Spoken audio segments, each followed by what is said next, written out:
Hey guys, আসসালামু আলাইকুম। কি অবস্থা সবার? আজকে আমরা দেখতে চলেছি মোস্ট ইন্টারন্যাশনাল উইকেট ইজ 2025। মানে বলতে চাচ্ছি আন্তর্জাতিক ক্রিকেটে সর্বোচ্চ উইকেট শিকারী 2025 সনে।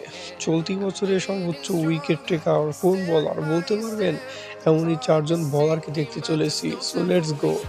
নাম্বার 4, জর্ডেন সিলস 15 ইনিংসে 34টি উইকেট শিকার করেছে। নাম্বার 3, ডাফি ফ্রম নিউজিল্যান্ড, সে 18 ইনিংসে 34 উইকেট শিকারী। At number 2, Muzarabani from Zimbabwe, সে 19 ইনিংসে 44 উইকেট শিকার করেছে। অ্যান্ড নাম্বার 1, ম্যাট হেনরি 18 ইনিংসে 50 করে ফেলেছে, মানে 51, 51 উইকেট শিকারী 2025 সনে। এক কথায় ভালো ছন্দে আছে ম্যাট হেনরি। সো গাইস, এই ধরনের নিত্য নতুন ভিডিও পেতে চাইলে সাবস্ক্রাইব করুন। ধন্যবাদ।